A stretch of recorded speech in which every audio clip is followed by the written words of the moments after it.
Dottore.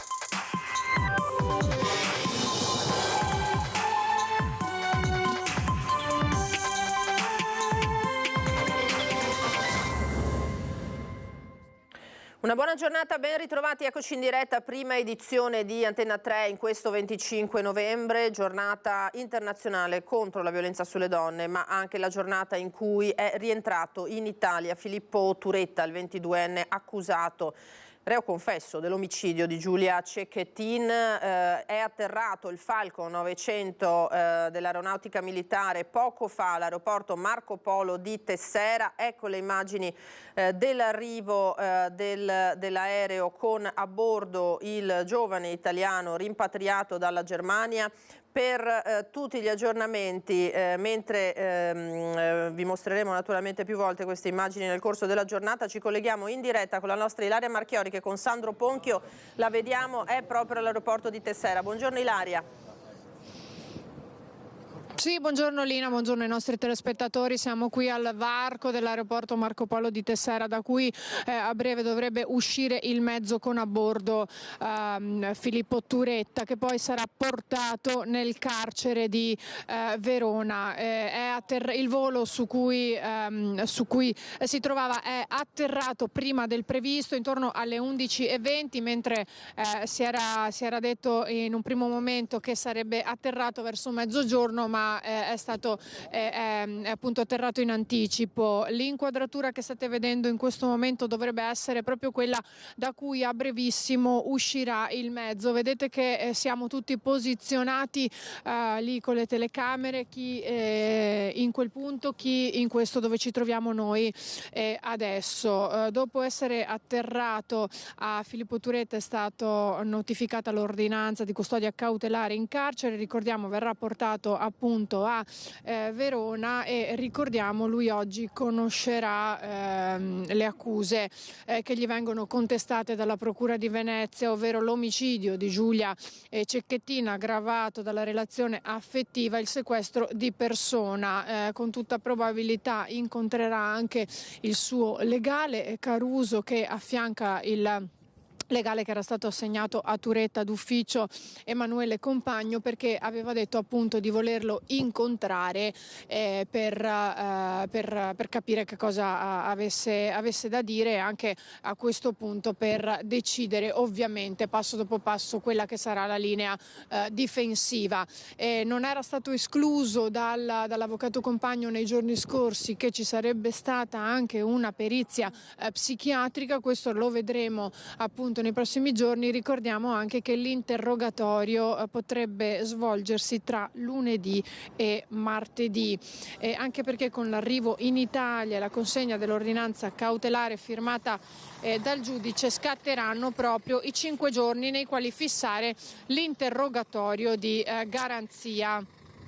Una volta poi lette le 8 pagine dell'ordinanza e chiuso poi il faccia a faccia in carcere a Verona tra Turetta e i suoi legali, ecco che decideranno poi anche il da farsi, se raccontare quanto accaduto oppure avvalersi della facoltà di non rispondere e chiedere eventualmente un interrogatorio più avanti. Ecco, noi rimaniamo qui in attesa del passaggio del mezzo su cui sarà caricato Filippo Turetta per essere poi portato nella carcere di Verona. Questo perché specifichiamo, se non fosse già stato detto in studio, ma non credo.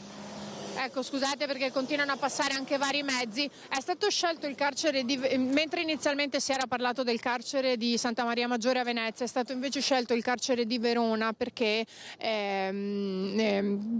Filippo Turetta sarà in isolamento. La struttura veronese è più idonea rispetto a quella veneziana e soprattutto ricordiamo anche che sarà sorvegliato 24 ore su 24 per evitare che commetta atti autolesionistici.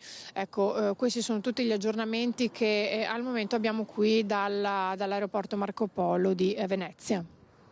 Grazie Ilaria, pronti naturalmente a mostrare in diretta, grazie Ilaria, grazie a Sandro Ponchio, pronti naturalmente a ricollegarci con voi e a mostrare in diretta, rimaniamo collegati, regia, l'eventuale passaggio insomma brevissimo del furgone, della camionetta con a bordo Filippo Turetta, che come ricordava la collega Ilaria Marchiori è in questi minuti stato condotto negli uffici della Polizia di Frontiera per la notifica dell'ordinanza cautelare in cui appunto si leggono i capi d'accusa formulati a suo carico, e poi appunto scortato dai carabinieri sarà trasferito a Montorio Veronese, carcere attrezzato, come diceva la collega, per le esigenze che sono state individuate nei suoi confronti, anche se non è ancora del tutto escluso che più avanti possa essere trasferito invece al Due Palazzi di Padova. Oggi abbiamo detto una giornata naturalmente in cui la cronaca si incentra su questo rientro in Italia del ragazzo quasi due settimane di fatto dopo la scomparsa di Giulia Cecchettin, la scomparsa di Filippo Turetta, una settimana dopo il ritrovamento del corpo tra Barcis e Piancavallo del corpo di Giulia, un caso che ha sconvolto l'Italia naturalmente, un caso che segna alcune delle tappe sue principali proprio in questa giornata in cui ci sono mobilitazioni in tutta Italia per ribadire il no alla violenza contro le donne, per cercare di aumentare la sensibilizzazione della popolazione su questo dramma, perché sappiamo che Giulia è stata l'ennesima vittima in questo anno nero per i femminicidi, 105 le donne che sono state uccise dall'inizio dell'anno, 105 con Giulia purtroppo. Oggi il papà di Giulia, Gino Cecchettin, che ha senza dubbio dato un grandissimo esempio a tutti quanti in queste settimane di sobrietà, di compostezza rispetto a quello che è accaduto alla sua famiglia, ha postato, lo vedete, questo nastro rosso, simbolo della lotta alla violenza sulle donne, utilizzando solo 3 parole nel suo messaggio, che forse sono quelle che avrebbe voluto dire alla sua Giulia: naturalmente parlate, denunciate, fidatevi. Alle donne, alle giovani, meno giovani, si è rivolto Gino Cecchettin naturalmente con l'appello di parlarne alle persone che hanno vicino, parlarne alle forze dell'ordine, chiedere aiuto in caso di episodi appunto di violenza. Cecchettin, che ieri a Padova ha partecipato alla cerimonia di inaugurazione della panchina rossa dedicata a Giulia, alla facoltà di ingegneria a cui era iscritta e in cui si stava laureando la figlia. Naturalmente, regia, mostriamo il servizio, sempre pronti a far vedere l'eventuale arrivo, passaggio del furgone con a bordo Turetta. Vediamo. Oggi siamo qui per Giulia e dobbiamo ricordare che da questo tragico evento deve nascere qualcosa. Vanno bene i messaggi che state dando, vanno bene i minuti di silenzio o di rumore, ma quelli poi finiranno. Quindi io voglio che tutti i giorni ognuno di noi si guardi nella vita, nella propria vita, provi a fare anche solo un pensiero su quello che potrebbe fare per migliorarla, non nei propri confronti, ma nei confronti della persona amata, nelle persone vicine, negli amici e soprattutto nelle donne. Il papà di Giulia nel Dipartimento di Ingegneria Informatica, dove sua figlia avrebbe dovuto laurearsi giovedì scorso, parla agli studenti. Il suo appello con voce pacata è la dignità e la compostezza che abbiamo conosciuto in queste settimane di dolore. Dobbiamo tutti interrogarci per capire cosa ognuno di noi può fare, dice. Voi potete darci una mano perché voi siete il futuro e ognuno di voi parlando, cercando di capire cosa è mancato a tutti i livelli, dai docenti agli studenti stessi, ai giovani stessi, ai genitori, perché anch'io mi faccio delle domande, e magari confrontandoci e cercando di capire cosa in più si può fare, trovare un protocollo, un modo per poter sradicare la violenza, in particolare la violenza sulle donne. Ecco, questo mi sento di dire dal cuore. Gino Cecchettin, insieme alla rettrice dell'Università di Padova, Daniela Mapelli, ha poi scoperto una panchina rossa dedicata a Giulia, un simbolo che è soprattutto un punto di partenza per sradicare completamente la violenza sulle donne, smuovendo le giovani coscienze. Giulia non me la restituirà più nessuno, ma dalla morte di Giulia voglio far nascere magari tante belle iniziative. Vi ringrazio tutti.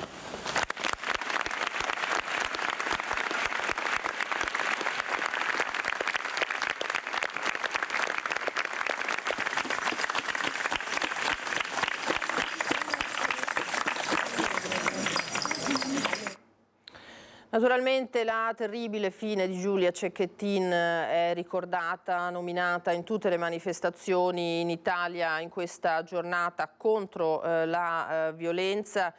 Lo stesso sindaco di Milano, riferisce l'ANSA, Beppe Sala, in piazza per partecipare alla manifestazione Il patriarcato uccide, promossa in occasione appunto di questo 25 novembre, ha detto oggi: c'è da sperare che questo ultimo omicidio di Giulia possa dare una svolta. Ci sono dei segni in questo senso, perché non ho mai visto così tanta mobilitazione. La sua morte speriamo abbia portato almeno a questo, cioè a una sveglia delle coscienze collettive definitiva. Tra l'altro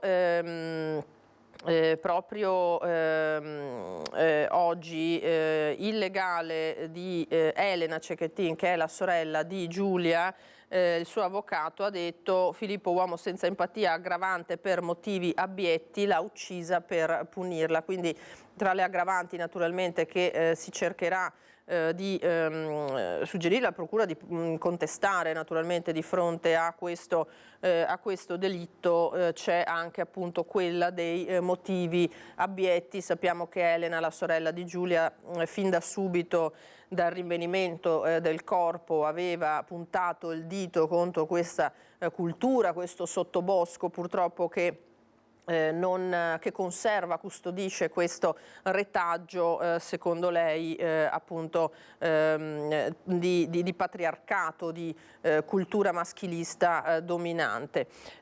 Abbiamo visto appunto l'arrivo di Turetta, vediamo che i colleghi continuano a tenere d'occhio il varco da cui passerà il furgone. Intanto sappiamo anche che il ministro dell'Interno, Matteo Piantedosi, sta continuando a tenere alta l'attenzione su quella che è l'inchiesta sugli allarmi che non sono stati raccolti, gli allarmi ignorati la sera dell'aggressione a Giulia a Vigonovo. Verifiche sulla chiamata al 112, ha detto il ministro, con la stessa arma dei carabinieri, che sta cercando di verificare per quale motivo una pattuglia non sia stata inviata sul posto dell'aggressione, che pure è stata segnalata alla centrale da un vicino di casa.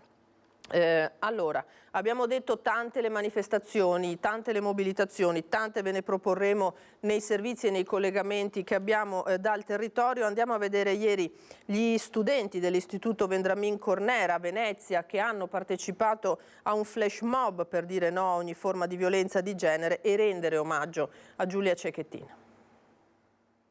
Un flash mob per Giulia è quanto hanno messo insieme questa mattina, in modo spontaneo, semplice e toccante, a Venezia circa 400 ragazze e ragazzi insieme, studenti dell'Istituto Tecnico Vendramin Cornera in centro storico con i loro insegnanti. Tutte le classi, accompagnate dal personale didattico, sono uscite dalla scuola a metà mattina in silenzio con striscioni e cartelli. I partecipanti, tenendosi per mano, hanno formato una grande catena umana, prima lungo le rive davanti alla scuola e poi salendo via via fino sul ponte delle Ruglie. Dopo il simbolico minuto di silenzio è seguito un momento altrettanto intenso di rumore, così come era stato chiesto, per dire no ad ogni forma di violenza di genere. L'azione spontanea, partita dagli studenti del Cornell, facente parte del polo tecnologico veneziano, ha coinvolto poi anche classi diverse di altre scuole, a partire dal vicino Algarotti, ma anche residenti e turisti. Un'azione dimostrativa in un luogo tra i più caratteristici della città, che si è conclusa con un dibattito a scuola fino a mezzogiorno per ascoltare le voci dei ragazzi che si stanno confrontando su un tema così importante in un momento difficile da affrontare. la parola agli insegnanti. Abbiamo deciso di manifestare oggi facendo un minuto di rumore in risposta al minuto di silenzio che ci è stato chiesto. In questa scuola educhiamo i ragazzi a parlare, a confrontarsi e a discutere per affrontare i problemi. La responsabile di sede ricorda: i ragazzi si incontrano, discutono sulla violenza di genere, cominciano delle assemblee in cui si scambiano idee e manifestano insieme per Giulia Cecchettin e non solo. Naturalmente la lotta alla violenza di genere è una priorità anche nella Marca Trevigiana, anche per quanto riguarda la magistratura. Saremo ancora più tempestivi, ha detto il procuratore di Treviso Marco Martani a Santa Caterina, per un'iniziativa di avvocati e Comune di Treviso. In aumento nel 2023 gli interventi di pronta accoglienza, un appello a denunciare naturalmente arriva anche dal prefetto di Treviso Sidoti. Occorre sempre denunciare, aver fiducia nelle forze di polizia, nella magistratura, nelle istituzioni. Ripete più volte la parola fiducia il prefetto di Treviso Sidoti nel corso dell'iniziativa congiunta contro la violenza di genere promossa da Comune e Ordine degli Avvocati a Santa Caterina, dove la vicenda di Giulia Cecchettin addolora e interroga. Ma in questo caso stiamo assistendo a direi tra virgolette, un moto popolare di ripulsa verso avvenimenti di questa natura, verso comportamenti, atteggiamenti, aggressioni, che è unico. Una partecipazione mai vista, non solo emotiva. La nuova legge sulla violenza contro le donne, approvata pochi giorni fa in Senato, introduce tempi più celeri per indagini, misure cautelari, processi, con effetti che saranno immediati anche per la giustizia trevigiana.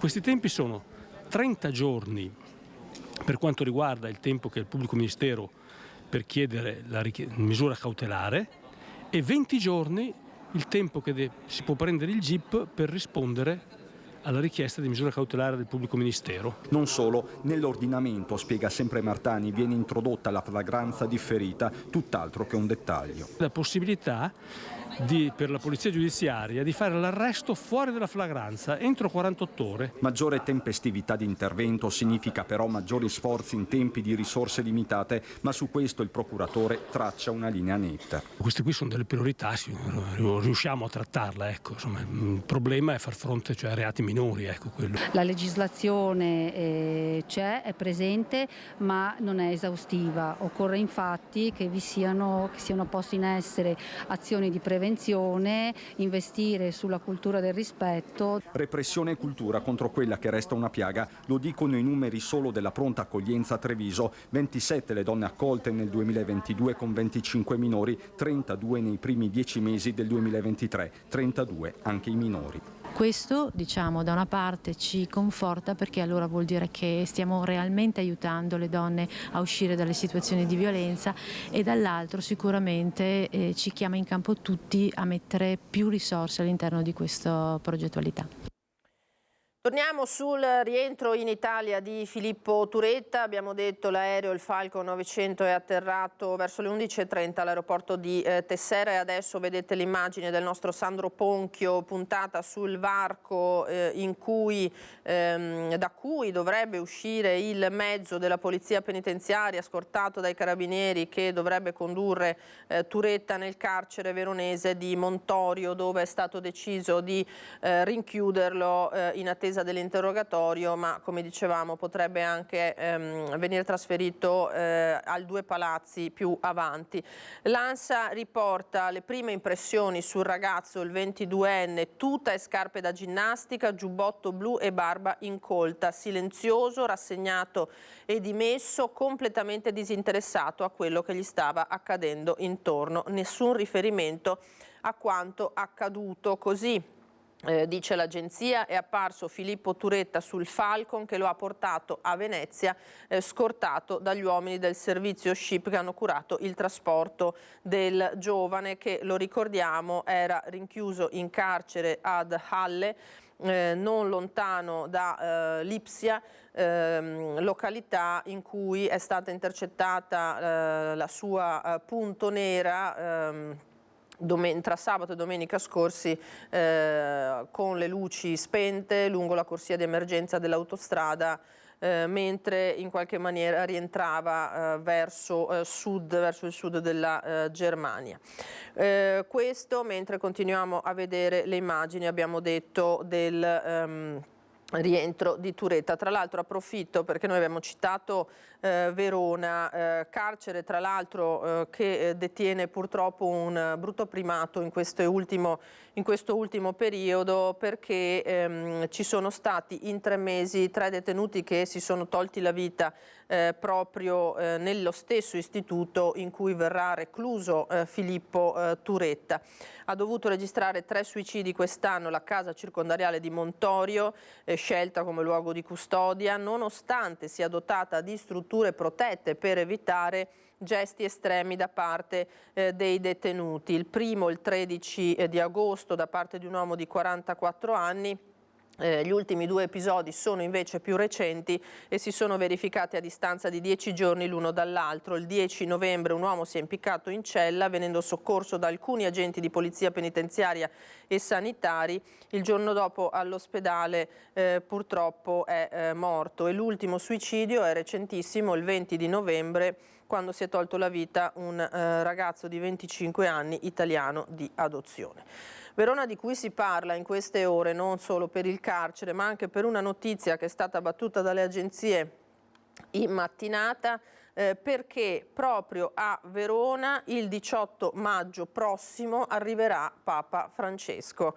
Verrà in visita a Verona, lo ha annunciato il vescovo Domenico Pompili. Il pontefice parteciperà a una grande manifestazione per la pace in programma all'Arena di Verona, con il coinvolgimento non solo della comunità religiosa ma anche di tutte le associazioni e dei movimenti pacifisti. La visita del Santo Padre, ecco ancora l'aggancio con l'attualità che vi stiamo raccontando, prevede anche una visita al carcere, incontrando i carcerati e pranzando con loro. Infine Papa Bergoglio celebrerà la messa allo stadio Bentegodi. L'ultima visita di un pontefice a Verona risale al 19 ottobre del 2006 con Benedetto XVI, che partecipò al convegno CEI.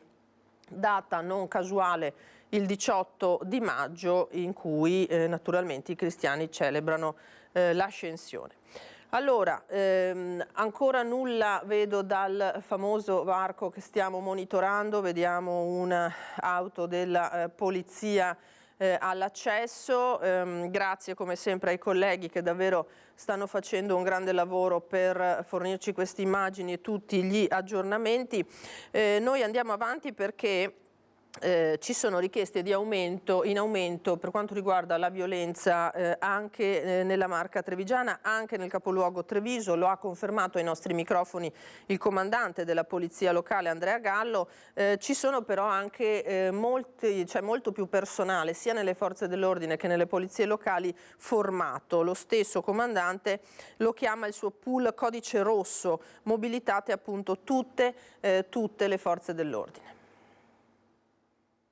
Siccome questi fenomeni si stanno moltiplicando, abbiamo ormai creato da oltre un anno un nucleo intersettoriale all'interno del comando di polizia locale di Treviso che tratti questi fenomeni. Agenti formati contro la violenza sulle donne, da sperimentazione il progetto operativo, e vede la polizia locale di Treviso in campo anche con l'aiuto di psicologi. Ci sono degli operatori all'interno del comando che rispondono praticamente 024, quindi qualora la pattuglia dovesse intervenire in una situazione molto delicata, ci sono queste persone che fanno parte di questo pool, chiamiamolo, contro le violenze delle donne, quindi un pool codice rosso, chiamiamolo così, che possono dare un supporto immediato ai colleghi che vanno all'interno delle abitazioni in situazioni molto difficili da gestire. Pool codice rosso lo chiama Gallo, un modello che fa scuola. Stiamo avviando anche questo percorso assieme ai servizi sociali di Treviso con gli altri comandi della provincia, perché tutti i comandi, tutti i servizi di polizia locale possono affrontare in modo professionale questi temi che sono molto diffusi anche negli altri comuni. Tutte le forze dell'ordine nella Marca sono mobilitate, così i carabinieri. L'Arma ormai da tempo svolge un'attività importante anche di formazione sui propri operatori, in modo da poter cogliere con immediatezza i segnali di una violenza, di una situazione di maltrattamento, di una situazione di difficoltà domestica. Repressione e prevenzione con una priorità. Di far emergere il sommerso, di fare in modo che le donne, le vittime di violenza possano denunciare. Una rete c'è, la rassicurazione delle istituzioni trevigiane con l'assessore Tessarolo che parte dal caso di Giulia per lanciare un messaggio. L'importante è non passare sopra i segnali, non agire con ansia, ma nel momento in cui si registra un malessere, qualunque esso sia, cercare di portare la persona che lo sta vivendo ai servizi che lo possono aiutare, quantomeno identificare qual è l'origine e quali sono le possibili soluzioni. Questo sì. Lo abbiamo detto, tante le manifestazioni, tanti gli eventi, sit-in per dare un simbolo, un messaggio rispetto a questa giornata e a quello che è successo a Giulia Cecchettin. A Roncade un'installazione nella piazza del municipio in ricordo delle vittime di femminicidio in Italia da inizio anno. Il nostro non sarà un momento di silenzio. Nessun silenzio, farà rumore il comune di Roncade in occasione della giornata internazionale contro la violenza sulle donne e lo farà con un'installazione commemorativa nella piazza del municipio. Una panchina rossa, una cassetta, una rosa bianca, ma soprattutto esposti i ritratti delle donne uccise da gennaio 2023 fino ad oggi. È un momento di riflessione che poniamo tutta la comunità, dalle persone più giovani alle persone più adulte. In questa installazione troviamo le foto di 101 persone, 101 donne uccise solo nel 2023. Come vedete siamo andati oltre la panchina perché purtroppo la povera Giulia non è stata l'ultima come tutti avremmo voluto. Tra le vittime sono 7 le donne venete ricordate in questa installazione, da Margherita Ceschin, da Nica Panfile fino a Manuela Abittante e poi Giulia Cecchettin. Abbiamo voluto mettere i volti di queste donne che hanno storie, sono tutte storie al femminile, diversissime fra loro, però accomunate purtroppo dal medesimo epilogo. Un percorso tra i volti e le storie delle donne vittime di violenza di questo 2023 che terminerà con una vera e propria riflessione per tutta la comunità.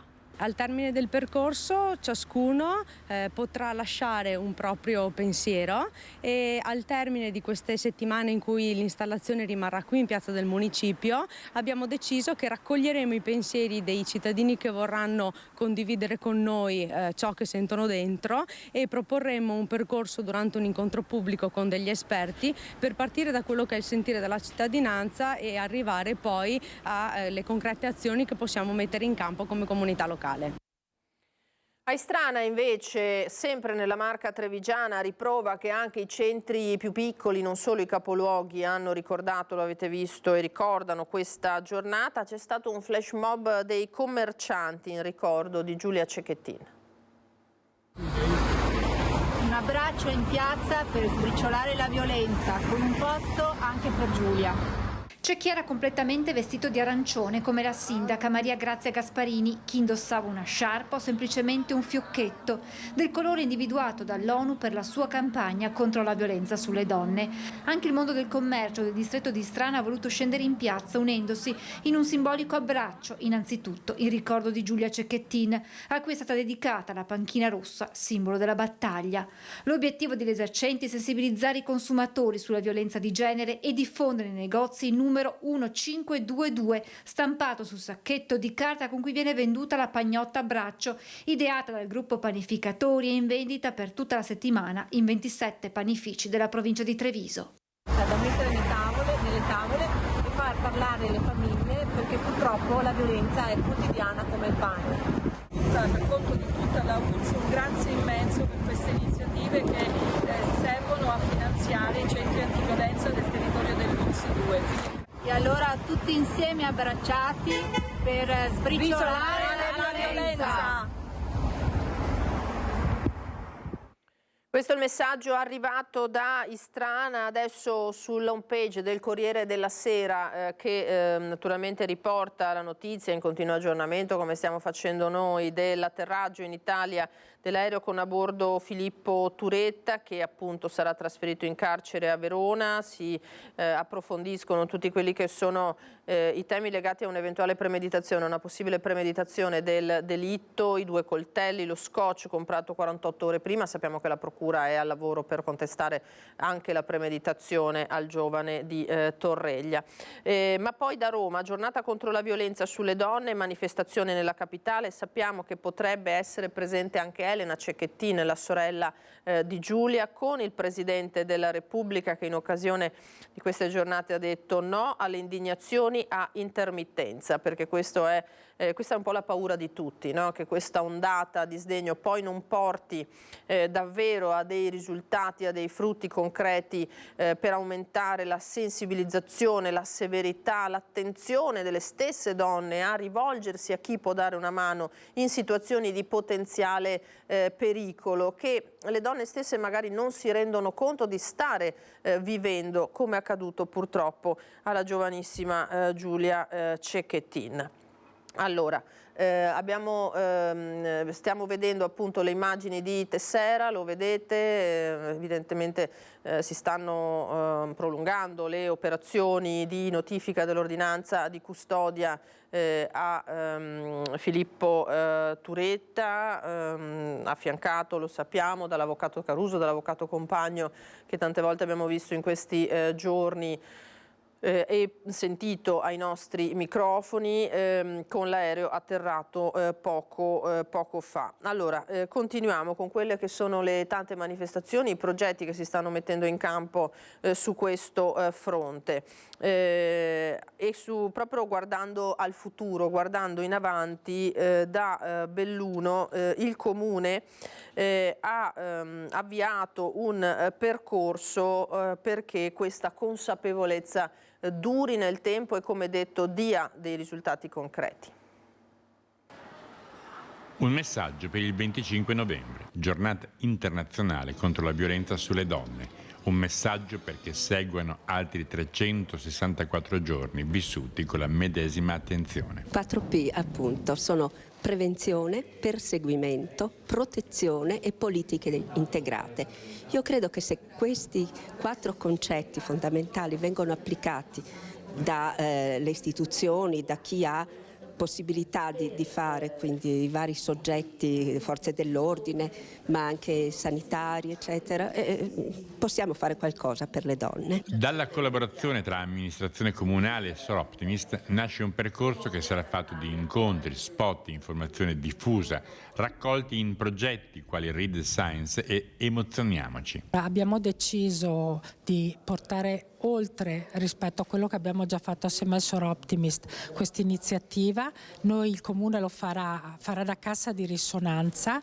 L'iniziativa del Sor Optimist è un'iniziativa molto completa e ha puntato l'attenzione su un aspetto fondamentale, che è quello di dare istruzioni per l'uso, di segnalare quei comportamenti, quegli atteggiamenti che possono essere segnale di una relazione tossica. L'importante sarà che quello che verrà detto il 25 novembre non si esaurisca il giorno dopo. La giornata del 25 novembre è una giornata internazionale, poi noi speriamo che sia compresa e duri per tutto l'anno, ovviamente.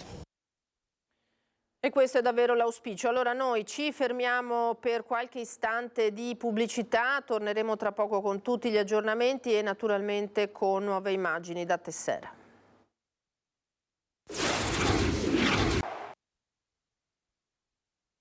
Diretta, prima edizione di Antenna 3 in questa giornata in cui la cronaca è incentrata naturalmente sul rientro in Italia dalla Germania di Filippo Turetta. Allora saluto e ringrazio, ospite qui accanto a me, mi ha raggiunto in studio Stella Di Bartolo, buongiorno, che è presidente del Centro Antiviolenza di Telefono Rosa di Treviso, avvocato, da sempre in prima linea rispetto a questa tematica, non solo come presidente di Telefono Rosa ma anche nella professione avvocato. Ecco, allora questa giornata importante del 25 di novembre con appelli che arrivano da tutte le parti, dallo stesso Gino Cecchettin, a far sì che non sia solo questa la giornata dello sdegno, della mobilitazione, dell'indignazione, ma che produca davvero finalmente degli effetti, visto i numeri che hanno purtroppo i femminicidi in Italia e anche l'ondata davvero di disdegno, di partecipazione che ha avuto questo delitto di cui parliamo da una settimana quantomeno per quanto riguarda il delitto, 2 dalla scomparsa di Giulia Cecchettin, che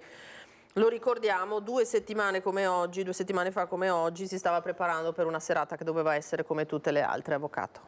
Sì, buongiorno a tutti e ringrazio per questo spazio che date a me quanto Presidente del Telefono Rosa, Centro Antiviolenza Telefono Rosa di Treviso. Che dire, questo è uno degli ennesimi episodi di violenza sulle donne che stiamo vivendo in modo così drammatico per questa triste coincidenza con la giornata per la lotta contro la violenza sulle donne. Per noi che operiamo nel mondo dei centri antiviolenza è solo l'ennesimo episodio. In realtà questa giornata non sintetizza quello che è il reale il fenomeno, perché vi è un sommerso e una situazione generale che è estremamente ponderosa ed è un fenomeno più radicato di quello che si possa immaginare. Ormai non è più un fenomeno emergenziale, ma è un fenomeno strutturale della nostra società e noi come centro antiviolenza lavoriamo 24 ore su 24, tutti i giorni della settimana, sempre, continuamente, per aiutare le donne, soprattutto per ascoltarle ed accoglierle, per non farle sentire sole. Certo, tra l'altro tutte le situazioni di degrado in qualche maniera contribuiscono purtroppo a creare situazioni di disagio. C'è collegata in diretta da Mestre la nostra Anna Maria Parisi con Francesca Pezzo. Eccola qua, la vedo inquadrata. Buongiorno Anna Maria, buongiorno Francesca, perché contro il degrado, contro anche situazioni che possano mettere a disagio le persone, le famiglie, creare momenti di tensione, non solo di pericolosità, questo condominio, l'ennesimo condominio che in qualche maniera si barrica, no? Anna Maria, la cronaca ci racconta che a Mestre capita un po' di tutto da questo punto di vista, è così, c'è un ennesimo episodio.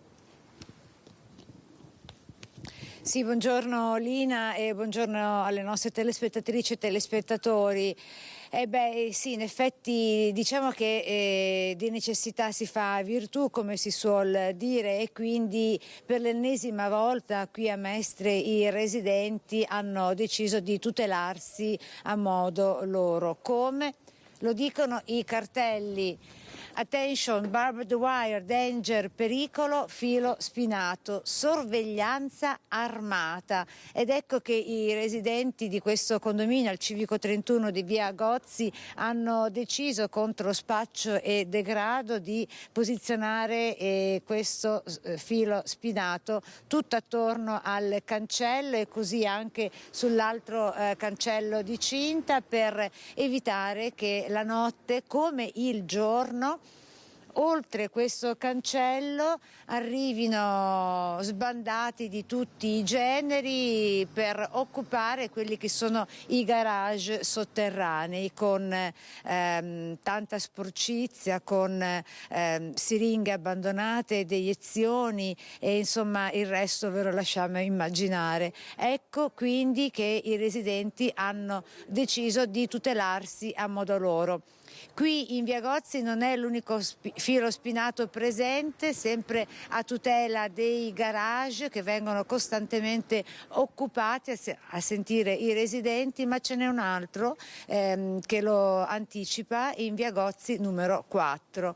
Soltanto alcuni dei fili spinati che sono qui a Mestre, basta andare anche in via Carducci, nella centralissima via Carducci, a 2 passi dall'M9, che ce n'è un altro anche lì, tutto attorno a un'area dove dove c'è un autostudio dentistico, quindi ancora in via Dante, cancelli e filo spinato qui a Mestre, messi dagli stessi residenti, in questo caso qui in via Gozzi 31 a deciderlo l'assemblea del condominio, per tutelarsi, dicono appunto i cittadini, da questi fenomeni per i quali dobbiamo sentirci al sicuro dentro le nostre case, dentro gli androni dei nostri palazzi, perché arriviamo a casa e ci troviamo assediati dal degrado, da tossicodipendenti che stazionano per farsi una dose e anche trovano un riparo, come insomma un giaciglio dove soggiornare la notte, così fino alle prime luci dell'alba. E da Mestre è tutto, linea a te. Grazie Anna Maria. Allora appunto lo abbiamo visto, l'ennesimo episodio purtroppo di degrado. Allora c'è un'ANSA che riporta le dichiarazioni del ministro degli esteri Tajani. Oggi Filippo Turetta è in Italia per essere giudicato dalla magistratura del nostro paese, ha detto, lo avevo detto domenica scorsa in Sicilia, che era una questione di pochissimi giorni, e così è stato grazie alla collaborazione con le autorità tedesche. Lo ha detto parlando a margine di del congresso provinciale di Forza Italia a Perugia, e ringraziando naturalmente le autorità tedesche per la collaborazione, per aver fatto rientrare in tempi celeri in Italia Turetta e aver vigilato naturalmente su questo 22enne in modo da restituirlo alla giustizia italiana, no? Avvocato, in modo che possa essere in grado di rispondere di quello che lui stesso ha ammesso di aver fatto. Beh, certo. Io mi pare di ricordare che lui stesso non si è opposto all'estradizione, e questo ha sicuramente facilitato il rientro in termini rapidi del Filippo. Adesso inizia un bel percorso di procedimento che lo segnerà profondamente, e si dovrà assumere le sue responsabilità, perché non può passare come noi riteniamo in queste dinamiche di violenza di genere, che è un mostro, che è un matto, che è un pazzo, che è un malato mentale. No. È una persona, un uomo, un ragazzo che viene sicuramente da una buona famiglia, perché gli esempi ce li hanno dati con i loro accessi alla stampa, ai mezzi di informazione, il contegno e la dignità che hanno dimostrato, ma che comunque ha qualcosa dentro di sé che ha posto dei limiti notevoli alla sua capacità di contenere un no. Di reagire in maniera coerente a un no. Certamente. Senta, avvocato, come avvocato in questo caso, oltre che nel ruolo del centro antiviolenza, allora qua siamo sul sito di Treviso Today, che riporta appunto la notizia di questo soggetto violento contro la compagna, trentenne prosciolto in virtù della legge Cartabia. Residente nel Monte Bellunese, era stato denunciato per atteggiamenti possessivi che avrebbero dato origine a maltrattamenti anche quando lei era in gravidanza. Il GIP ha però valutato senza eseguire perizia lo stato di salute mentale del giovane, ha deciso di archiviare il fascicolo sulla scorta della norma che riforma la giustizia. Questa riforma Cartabia ha alcuni aspetti, questo è uno, ma ne abbiamo trattati altri noi, che nell'intento che comprendiamo di velocizzare il lavoro intasatissimo dei tribunali italiani, e qua potremmo aprire un capitolo infinito, aiutare, sollevare la magistratura tanto inquirente quanto giudicante, finisce poi in questi paradossi, o no? Beh, onestamente, allora, premetto che bisogna sempre avere sotto mano il fascicolo, essersi fatti un'idea del merito che ha portato il giudice a un proscioglimento. Certamente la riforma Cartabia, che è entrata in vigore qualche mese fa, ha bisogno di essere ancora rodata, e se ci sono delle sfasature andranno e verranno sicuramente corrette. Io poi sul caso specifico non sono in grado di fare una valutazione, perché appunto non conoscendo né il caso né la vicenda, ma in questo caso trattandosi di violenza, maltrattamenti, colpisce di più, però in effetti si tende con la riforma Cartabia a deflazionare un pochettino i procedimenti in modo da rendere più veloce e più efficiente la giustizia, ma non sempre, tutte le ciambelle non riescono col buco, insomma. Certo, anche perché in questo caso poi si rischia di non prendere provvedimenti nei confronti di una persona potenzialmente pericolosa. Sì, ma questo va... Perché poi il reato non finisce là, ecco, mettiamola così. Allora, purtroppo in queste dinamiche, torno allo specifico della violenza di genere, come in tutti i casi di femminicidio, una volta che è stato... L'intervento avviene sempre dopo che il reato è stato commesso. Certo. Quindi onestamente in Italia c'è una legislazione abbastanza poderosa sulla violenza di genere, per cui il problema va spostato sempre e comunque sulla prevenzione, che va assunta a tutti i livelli, non solo scuola ma famiglia, sport, tempo libero, nel senso di dire che tutta la quotidianità deve essere fatta di sensibilizzazione e prevenzione. I paradossi si sanno, ma io penso che col tempo, se ci sono delle difficoltà da affrontare nella riforma Cartabia, verranno sicuramente prese in mano. Certo, tra l'altro a proposito di uscirne migliori, no, da queste vicende, ecco, sull'home page di Repubblica riporta un'ultima ora: ti faccio fare la fine di Giulia, 18enne arrestato ad Aosta.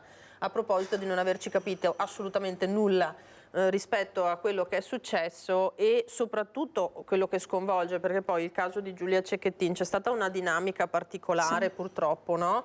Che ha suscitato questo clamore, ma c'è anche la giovanissima età di questi ragazzi. Qua si parla di un 18enne ed è sconvolgente, onestamente, no? Io voglio pensare che non sanno quel che dicono, insomma, perché in effetti il caso di Giulia è stato molto d'impatto, anche perché all'apparenza, parlo dell'immagine, sono ragazzi come sono i nostri figli, cioè sì, molto normali, molto semplici. Anzi, bravi, se vogliamo aggiungere, no? Giulia niente da dire naturalmente, ma questo lui. Filippo Turetta risulta uno studente, un bravo ragazzo, uno sportivo, eccetera, eccetera. Risultava, purtroppo. L'impatto, credo, anche l'eco di questi fatti di cronaca spesso può arrivare a chi non ha una sufficiente struttura culturale, sociale, culturale soprattutto, può arrivare in maniera scomposta, e questi sono i risultati, insomma.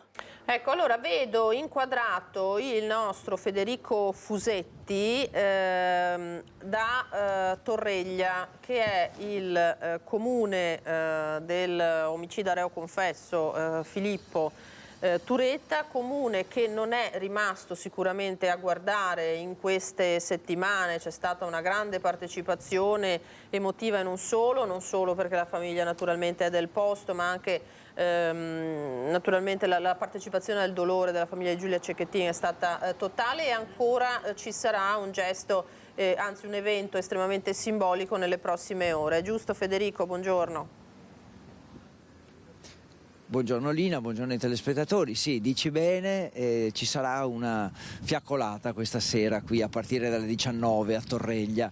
Intanto ultimi preparativi, perché verrà chiuso il centro alle auto, ovviamente ci sarà un percorso che si snoderà lungo il comune, con una pausa proprio qui dove siamo noi. Alle mie spalle vedete la panchina rossa, ormai simbolo della lotta alla violenza sulle donne. Io e Cristian Roque Allende stiamo un po' raccogliendo raccogliendo le sensazioni qui a Torreglia, che sono quelle un po' anche di un paese che forse vuole sfuggire a questi riflettori che ormai si sono accesi da alcuni giorni sulla città. Il sindaco doveva essere con noi, ma è fuori città, torna nel pomeriggio, il parroco non intende parlare, insomma c'è un po' un'aria, diciamo, di chi è un po' tra virgolette stufo di questa pressione mediatica, che però questa sera vedrà sicuramente tutto il paese camminare per Giulia, questa fiaccolata, dicevo, che partirà alle 19, che si snoderà lungo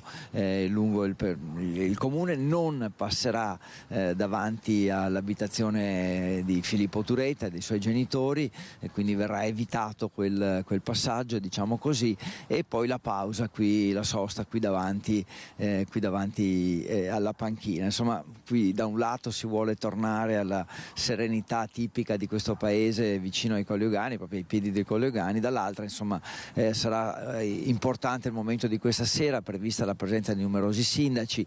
Il sindaco di Torreglia ci ha già detto che sono molte le associazioni che saranno presenti, che lui accoglierà poi nei minuti precedenti all'inizio del corteo. Non sappiamo ancora invece se parteciperanno i familiari di Giulia e di Filippo Turetta, questo probabilmente si saprà solo all'ultimo momento. Molti colleghi, televisioni nazionali, che insomma qui è un via vai proprio anche qui davanti alla panchina, pochi minuti fa ne sono passati parecchi, insomma l'attenzione davvero c'è tutta. Questa è una giornata, ovviamente ormai la conosciamo tutti, il 25 novembre, giornata scelta per la lotta contro la violenza sulle donne, che ha visto tante manifestazioni in tutte le città del Veneto. Noi stamattina abbiamo seguito una manifestazione a Padova, in centro, un corteo con circa 2000 studenti, quindi molto numeroso, che si è snodato dalla stazione per tutto il centro della città, per le piazze di Padova, per arrivare poi al portello, e che ha visto insomma tanti slogan, tanta partecipazione, anche una protesta e una sorta di polemica nei confronti della prefettura e del prefetto di Padova. E poi altre manifestazioni c'erano in piazza, volantini distribuiti dagli uomini per questa ricorrenza, e poi Coalizione Civica, che è un movimento politico di Padova che oggi pomeriggio farà un sit-in al portello. Insomma, parecchie manifestazioni, prefetto e questore che ne hanno parlato in comune. Noi abbiamo seguito, dicevo, questo corteo studentesco molto partecipato, e allora qui da Torreglia con Crista Rocca Allende poi ci vedremo questa sera naturalmente in occasione della fiaccolata, e allora vi restituisco la linea. Grazie a Federico Fusetti. Allora tra poco vedremo appunto la manifestazione studentesca a cui faceva riferimento il nostro collega. Subito chiederei alla regia, dove ringrazio naturalmente i colleghi impegnati per la parte tecnica, invece a Bassano del Grappa c'è stata una partecipata fiaccolata, vediamo le immagini. Più di 1000 persone in un corteo compatto hanno sfilato in un rumoroso silenzio per le vie di Bassano. Partendo dalla panchina rossa in Viale delle Fosse, simbolo della lotta alla violenza contro le donne, hanno raggiunto Viale dei Martiri per riunirsi nel piazzale del Castello. Donne, uomini, ragazze, ragazzi, famiglie, bambine, bambini, una comunità intera, unita più che mai per ricordare la giovane Giulia Cecchettin, ennesima vittima di femminicidio, ma anche Giulia Rigon, uccisa nel dicembre 2021 in via Capitelvecchio a Bassano dal compagno, e Dorina Alla di Pove del Grappa, massacrata dal marito nella loro abitazione davanti ai 2 figlioletti. Vite spezzate da uomini violenti, incapaci di amare davvero. In testa al corteo la sindaca Elena Pavan, e poi il consiglio comunale, maggioranza, opposizione, compatti, uniti da un unico colore, il rosso, simbolo della lotta al contrasto di una violenza che è diventata insostenibile. Mi aspettavo un'affluenza importante perché sono giorni particolari, oltre a essere una crescente la sensibilità nei confronti della violenza sulle donne al fine di eliminarla. Sono anche giorni dove tutti siamo stati col fiato sospeso e molto coinvolti coinvolti dalla vicenda di Giulia, quindi sì, mi aspettavo che ci sarebbe stata tanta gente. Penso che oltre al rispetto della donna, dell'altra persona, occorra anche che soprattutto le giovani generazioni imparino anche ad accettare la difficoltà e il rifiuto senza esplodere in maniera incivile. Dobbiamo trovare il coraggio tutti insieme di dire basta alla violenza, bisogna rompere il muro del silenzio. Siamo qui tutti insieme per rompere questo muro, per aiutare tutte le donne che hanno bisogno e che sono vittime di violenza, e siamo qui stasera in particolare per ricordare Giulia. Più di 100 donne uccise dall'inizio dell'anno a oggi, una cosa tremenda. Non si può più sentire, bisogna proprio protestare. Siamo qui ogni anno con molto piacere ed è giusto ricordare le nostre donne che non ci sono più. Anche aiutare i figli maschi a educarli a non essere violenti e avere rispetto per le loro compagne, e così insomma penso che anche i figli maschi devono essere aiutati. Una responsabilità grande, la necessità che le nuove generazioni imparino, vedano, capiscano e soprattutto si sentano coinvolti. E in questo momento credo che sia necessario guardarci intorno e chiedere ai ragazzi la presenza, ma non soltanto come operazione estetica, ma come compartecipazione che poi si riveste ogni giorno nelle azioni e nei vissuti che loro coltivano.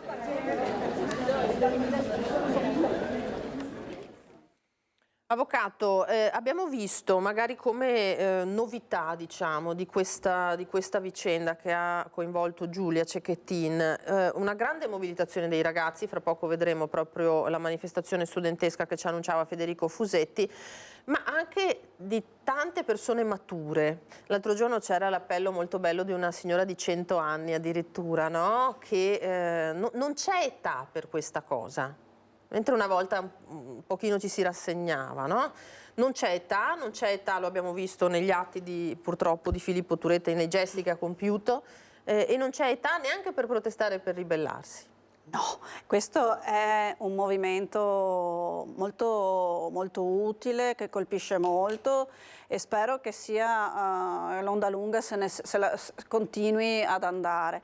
Ma che poi in realtà è un po' quello che noi vediamo all'interno di un centro antiviolenza, perché la violenza sulle donne riguarda tutte le età e tutti i livelli sociali, economici, culturali, non c'è differenza, è estremamente democratica la violenza sulle donne.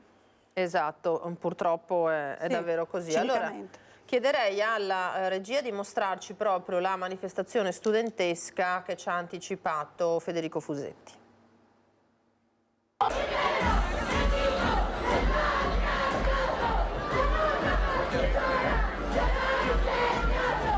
Quasi 2000 ragazzi, studenti, la rete degli studenti medi, ma poi molte altre associazioni che si sono unite e che stanno sfilando lungo il centro. Sono partiti dalla stazione, arriveranno al portello con una sosta qui davanti alla prefettura, perché c'è polemica da parte di questi ragazzi con il prefetto che è stato accusato di avere minimizzato in un certo senso i numeri legati ai femminicidi, e molti padovani che si fermano, incuriositi anche da questa manifestazione che, dicevo, insomma, è piuttosto numerosa. Proviamo anche a sentire qualche ragazza che cosa dice. Giornata importante, siete in tanti? Sì, siamo tantissimi, siamo un sacco. Arrabbiate? Sì, ormai era ora di protestare.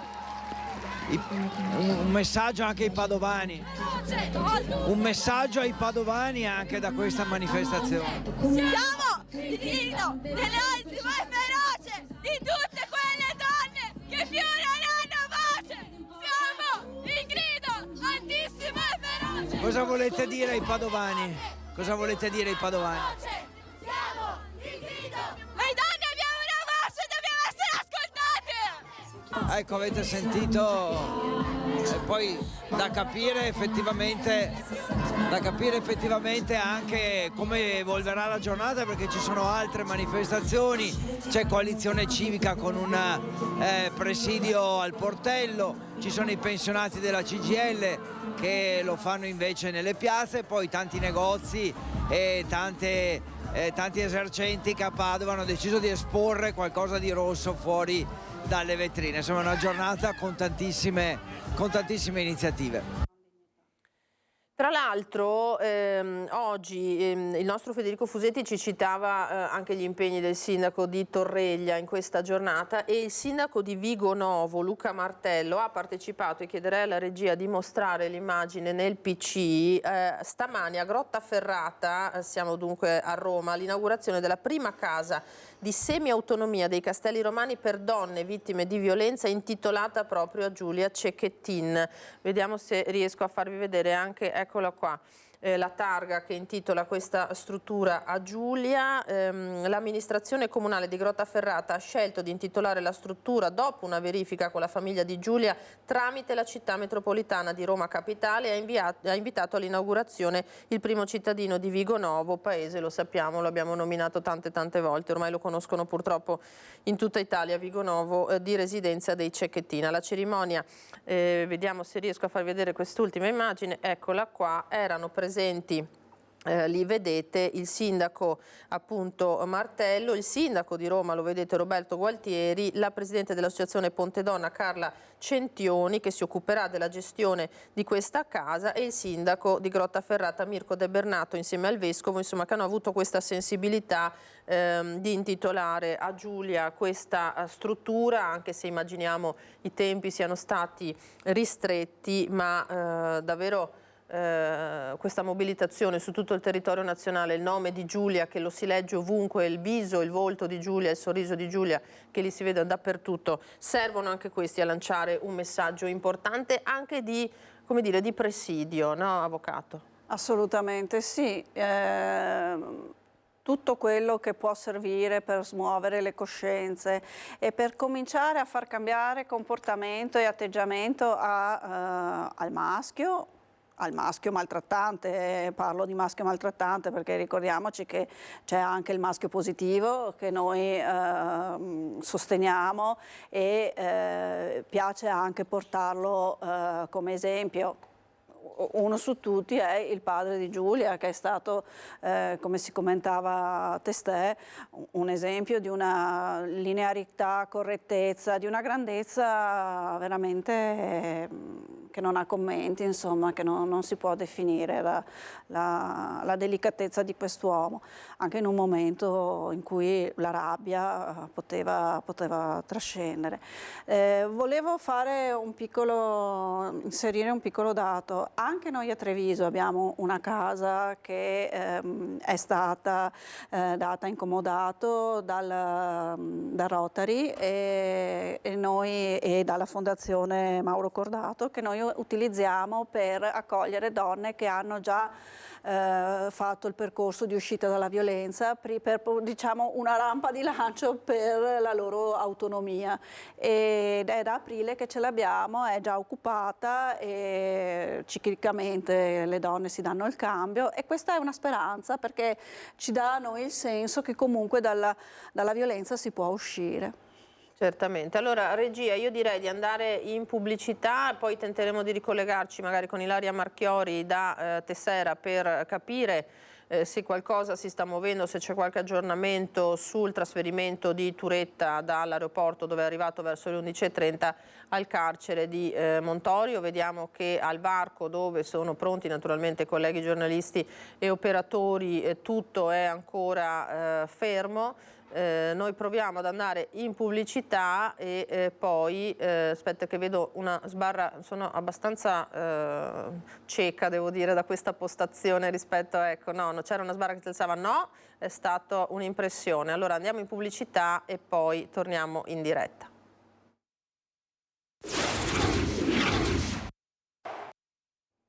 Eccoci di nuovo, torniamo subito in diretta da Tessera, perché i colleghi che sono al varco, da dove dovrebbe passare il mezzo che trasporterà Filippo Turetta Dall'aeroporto di Venezia fino al carcere di Montorio nel Veronese dovrebbe transitare di qui a pochissimo, quantomeno abbiamo visto un certo movimento da parte di forze dell'ordine, preposte anche a tenere sott'occhio appunto il passaggio del mezzo, perché il varco, lo abbiamo visto poco fa con i nostri Ilaria Marchiori e Sandro Ponchio, è presidiato naturalmente di giornalisti, telecamere, fotografi, operatori, insomma c'è un po' di tutto per riprendere questo ennesimo passaggio. Abbiamo visto in mattinata verso le 11:30 appunto l'arrivo, l'atterraggio a Tessera dell'aereo militare, il Falcon 900, che ha trasportato da Francoforte a Venezia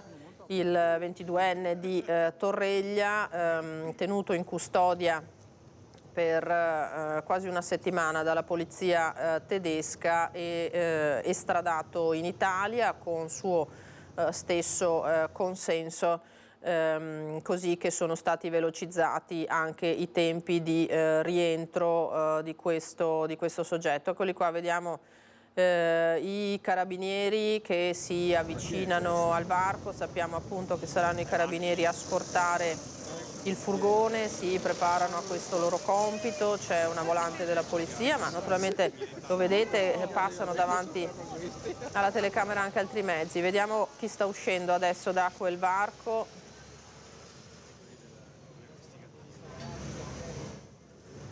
No, vediamo una macchina che probabilmente è di servizio. Avvocato, che impressione, che sensazione è vedere il rientro in Italia di questo ragazzo? Ma allora, come avvocato ne prendo atto, come presidente di un centro antiviolenza mi colpisce di più la storia di questi due ragazzi apparentemente comuni. Questo è, cioè, io mi metto nelle... Io sono una donna, sono presidente di un centro antiviolenza, non riesco a non essere indifferente e pensare la mente va solo a Giulia. Certamente, tra l'altro avrà avuto occasione anche lei, come tutti noi, di ascoltare anche i vocali di Giulia, no? Che sono andati in onda a Chi l'ha visto. Devo dire che ascoltare anche la voce di questa ragazza, per noi che l'abbiamo conosciuta solo attraverso fotografie, qualche breve video, è stato emozionante, senza dubbio. Però il contenuto di quei vocali che aveva mandato alle amiche, no? Il papà oggi che appunto posta questa invocazione, parlate, denunciate, fidatevi, pensando sicuramente anche a se stesso con sua figlia, perché se magari, chi lo sa, Giulia avesse... Quelle parole le avesse riportate a qualcun altro, forse non sarebbe andata a finire così, forse sì, non lo sappiamo purtroppo, perché Filippo non aveva dato segni di violenza esplicita. Di violenza esplicita, ma evidente, nei suoi comportamenti degli indizi di una persona che comunque aveva attivato degli atteggiamenti ossessivi, direi. Ovviamente non ho un linguaggio psichiatrico o psicologico, ma c'erano, perché quello che io consiglio alle ragazze, quando vedete che c'è un eccessivo controllo dei vostri movimenti, di come vi vestite, di come vi comportate, se potete uscire con le amiche piuttosto che no, se vi controllano il cellulare, vi dicono con chi parlare o con chi non parlare, questi sono segnali che per carità non denotano un atteggiamento o comunque che si possa arrivare a un femminicidio, ma che comunque possono essere dei piccoli campanelli d'allarme che meritano di essere attenzionati. Fra l'altro vorrei anche dire che da quando è stato ritrovato il corpo di Giulia, da noi al centro antiviolenza sono arrivate le richieste di aiuto o le telefonate anche per richieste di consigli da parte di genitori preoccupati sono raddoppiate. Noi abbiamo le linee veramente carichissime di richieste, di consigli. E noi siamo lì per questo. Perché c'è tanta paura naturalmente. Sì, molta. Magari ci sono anche mamme e papà che hanno qualche dubbio, no? Sul compagno, sul fidanzato della figlia, notano comportamenti che assomigliano, no? A quelli che abbiamo letto, scritto in queste settimane e e cercano di capire come comportarsi, perché poi lo sappiamo tutti benissimo che di fronte, se una persona è innamorata, è legata, eccetera, non vuol comprendere, non vuol vedere, non vuol capire. Non vuol vedere. E l'importante è soprattutto questi ragazzi che hanno difficoltà spesso a comunicare con adulti, ma ragazzi, io vi dico, ragazze e anche ragazzi, fidatevi degli adulti di riferimento. E noi del centro antiviolenza ci siamo, chiedete aiuto a noi, chiedete aiuto alle forze dell'ordine, anche come consiglio. Io vengo da questa mattina che abbiamo fatto il camper in Piazza dei Signori con la questura e proprio con la polizia si parlava di questo, sia noi come centri antiviolenza che anche le forze dell'ordine. Siamo lì per ascoltare e per dare consigli, dare indicazioni su quello che per noi potrebbe essere un fattore di rischio, perché spesso stando da fuori si notano dei dettagli che magari chi vive la storia non può o non vuole vedere. Certamente, questo purtroppo sappiamo che si ripete, è una costante, no? Di ogni caso che raccontiamo purtroppo, che raccontano i colleghi di altre regioni d'Italia, lo abbiamo visto poi quest'anno con l'altro terribile caso che ha coinvolto una Giulia, la Tramontano, incinta di 7 mesi, e sono pochissimi mesi fa, ricordatevi, sì. Non stiamo parlando di una vita fa, e lì è una storia sconcertante. Lì c'era un bambino, c'era un'altra donna, c'era una mente criminale, perversa assolutamente di questo compagno che, incurante di qualsiasi cosa, ha portato avanti un omicidio di quel genere, un'età differente da questi due ragazzi, almeno una decina di anni in più, ma insomma anche lì cose che sembrano incredibili eppure accadono. Eppure accadono ed erano persone anche diverse dal punto di vista il discorso che facevo prima, la diversità dei livelli sociale delle persone che possono essere coinvolte in dinamiche di violenza. Non c'è distinzione. Il barista VIP, come era il compagno di Giulia e il cosiddetto bravo ragazzo di Filippo. Certo, e tra l'altro quando negli anni scorsi ha ripreso a montare l'attenzione sulla violenza nei confronti delle donne, che poi è un fenomeno che si riconduce, no, all'emancipazione femminile, quella che è la reazione dell'altro sesso, magari, no, al nuovo ruolo che anche all'interno delle famiglie tutti stanno cercando di ritrovare proprio per questa nuova società che viviamo oggi. Mi ricordo che uno dei dati che più spesso, ma parliamo di anni fa ormai, veniva consegnato anche a noi cronisti, era accade quasi più spesso tra le persone istruite, tra le persone di un certo livello sociale, di un certo benessere anche economico. E questo strideva in qualche modo, no? Perché sembrava un atteggiamento invece figlio di una certa ignoranza, noncuranza, di un degrado, di una difficoltà, perché dove c'è il problema economico, c'è tensione, eccetera. Invece no, era l'opposto spesso e volentieri. Ma lì secondo me c'è anche un discorso di emersione, perché tanta violenza non emerge e probabilmente quando ci sono se vengono fuori vuol dire che c'è stata un'elaborazione tale per cui la donna a un certo punto dice basta e viene fuori, però ormai il discorso non può più valere perché è troppo alta, è troppo esteso questo fenomeno, per cui si sono rotte tutte le categorie di appartenenza sociale, cioè si va, è tutto. La violenza sulle donne riguarda tutti, ricchi, poveri, giovani, meno giovani. E per noi oggi è il 25 novembre, però noi per noi è tutto l'anno 25 novembre. Certamente, assolutamente, come diceva, l'abbiamo visto non solo qui nel Veneto, nella Marca, ma in tutta Italia questa vicenda di Giulia ha fatto registrare un boom di chiamate, appunto come diceva prima, di telefonate, di contatti.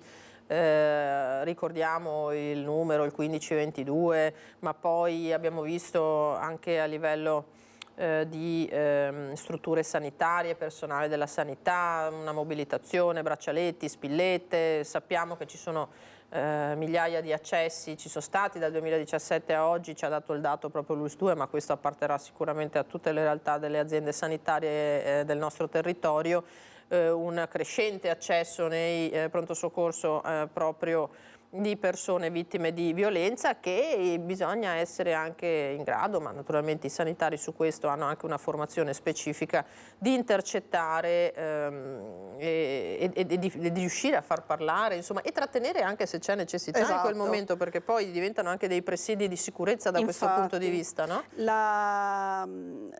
È stato istituito il codice rosso, parlo dell'ULSS, dell'azienda sanitaria trevigiana, il codice rosso che fondamentalmente consiste nel primo presidio di tutela della donna, oltre a chiamare le forze dell'ordine, perché permette di mettere le donne che accedono al pronto soccorso in codice rosso, possono essere immediatamente essere messe in sicurezza e quindi molto banalmente essere tolte dal triage, dove fanno il triage, perché così le tolgono dal pubblico e non hanno più la possibilità di essere avvicinate dal maltrattante o anche dalla famiglia che le convince a tornare indietro, perché anche il discorso delle famiglie andrebbe affrontato in maniera più strutturale, sia delle famiglie delle donne sia delle famiglie dei maltrattanti, ovviamente. Quindi avere l'accesso al pronto soccorso e avere le strutture delle stanze rosa è fondamentale, perché consente un'immediata prima messa in sicurezza della donna, poi iniziano tutte le attenzioni che di cui queste donne hanno bisogno.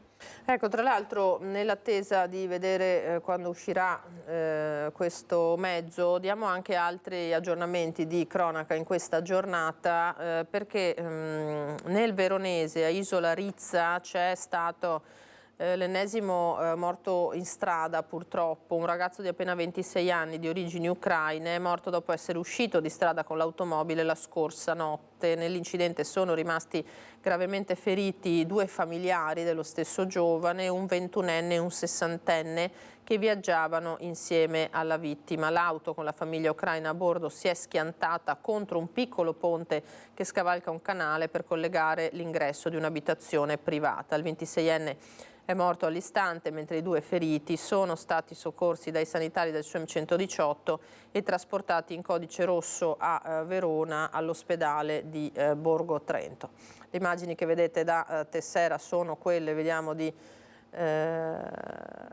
forze dell'ordine che si stanno posizionando per assicurare il transito con la scorta al mezzo di Turetta. Vediamo le moto dei carabinieri che probabilmente precederanno a questo punto il furgone, con le immagini del nostro Sandro Ponchio sempre fisse sul varco. Eccoli qua, vediamo la macchina dei carabinieri, probabilmente i magistrati che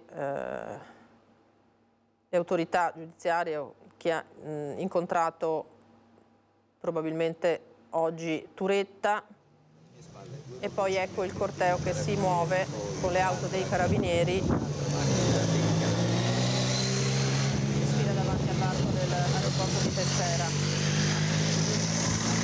Possiamo immaginare, avvocato, che sia una di queste vetture Turetta. Qui vediamo una macchina senza simboli con i vetri oscurati, scortata dai carabinieri, ed è probabile che sia stato proprio portato via così, non con un mezzo quindi della polizia penitenziaria, con una camionetta, ma con un'auto riconoscibile a questo punto probabilmente solo dalla scorta dei carabinieri, che adesso lo accompagneranno, abbiamo detto, al carcere di Montorio. Traffico esterno fermo naturalmente per far passare quel corteo di macchine che abbiamo appena visto, e poi vedremo appunto se i colleghi ci danno conferma di quella che è stata ovviamente la nostra lettura delle immagini che abbiamo visto scorrere in questo momento. Chiaro è appunto che si è voluto anche per il clamore che ha avuto tutta questa vicenda, dare non solo una dimostrazione, insomma, di quella che è anche il rigore con cui si sta trattando questa vicenda, la sicurezza che si è voluta mettere in campo per appunto far arrivare questo ragazzo di 22 anni al carcere a cui è destinato in tutta sicurezza, anche rispetto a eventuali azioni dimostrative di qualcuno, avvocato, perché poteva esserci anche quello, anche se difficilmente ci si può avventurare con un cordone di sicurezza di questo genere, insomma. Vediamo se magari riusciamo a ricollegarci velocemente con la nostra Ilaria Marchiori per un ultimo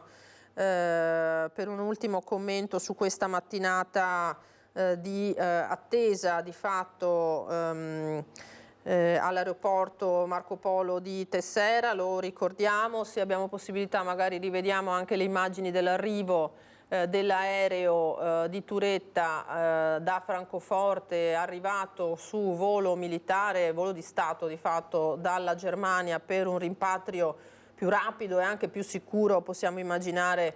Eccolo qua, questa mattina era annunciato prima alle 12:30, poi alle 12 e invece l'aereo è arrivato con buon anticipo intorno alle 11:30 all'aeroporto Marco Polo di Tessera, dove il ragazzo è stato consegnato dalle autorità tedesche a quelle italiane e preso in carico per essere accompagnato alla polizia di frontiera, dove gli è stata notificata l'ordinanza cautelare a suo carico. L'avvocato Giovanni Caruso è appena arrivato, dice l'ANSA, nel carcere di Verona, dove si attende anche l'arrivo di Filippo Turetta, accusato dell'omicidio di Giulia Cecchettin.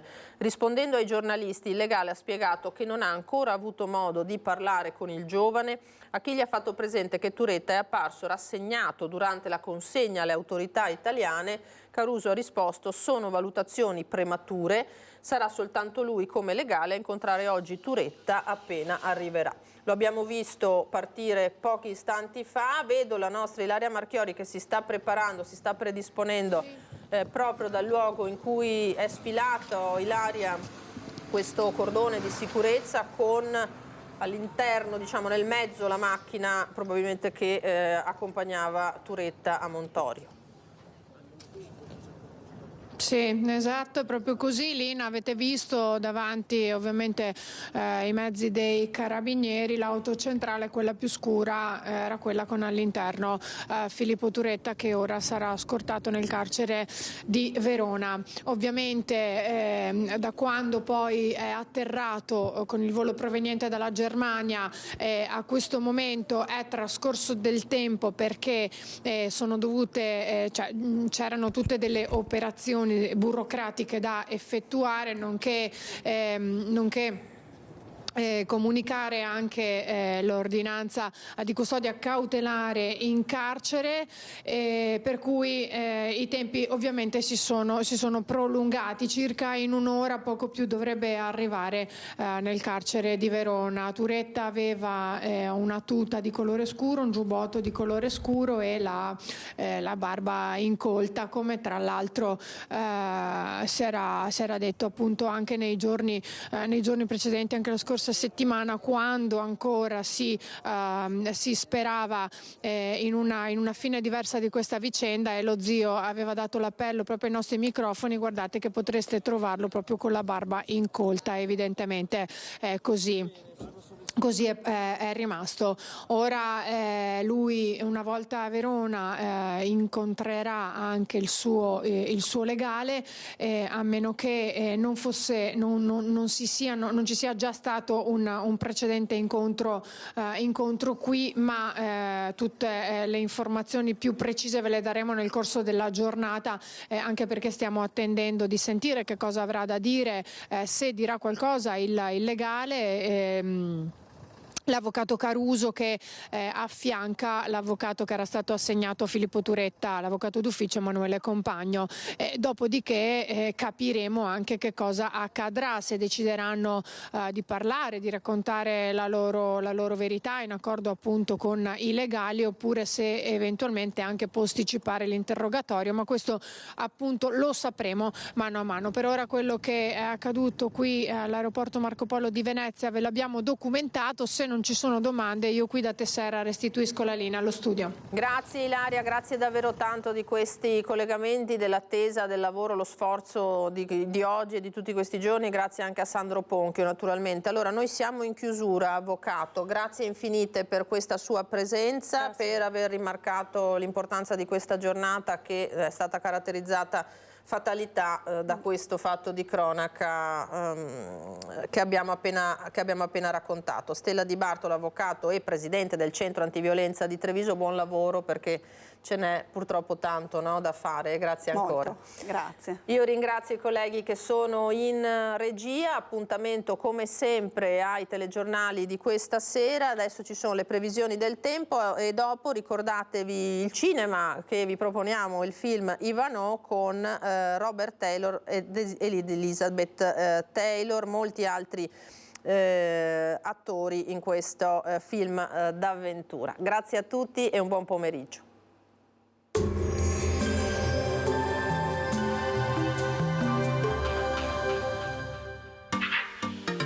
Tremonti, attrezzature e materiale per saldatura professionale a Montebelluna.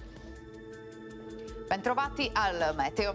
Affluisce aria di origine artica sul nostro territorio che nel weekend porterà un freddo di stampo invernale. Vediamo il dettaglio di sabato 25 novembre. Sul Veneto sarà in prevalenza soleggiato, cielo pressoché sereno ovunque, salvo sui settori dolomitici più settentrionali, dove saranno probabili nubi irregolari associate a locali nevicate, qualche fiocco di neve fino a fondovalle. Temperature, come detto, in calo, minime tra -2 e 2 gradi, massime invece comprese tra 6 e 11 gradi all'incirca. Spostiamoci ora sul Friuli Venezia Giulia. Anche qui tanto sole, cielo in prevalenza sereno o velato, non sono attese piogge degne di nota. Temperature minime tra lo 0 e i 5 gradi, massime sui 9-10 gradi all'incirca. Infine diamo uno sguardo al Trentino Alto Adige, dove sarà piuttosto soleggiato ma con forte vento da nord, nevicate diffuse sui settori lungo i confini alpini. Temperature minime sotto lo 0, massime sui 6-9 gradi all'incirca. Dal meteo di Antena 3 è tutto, vi do appuntamento al prossimo aggiornamento.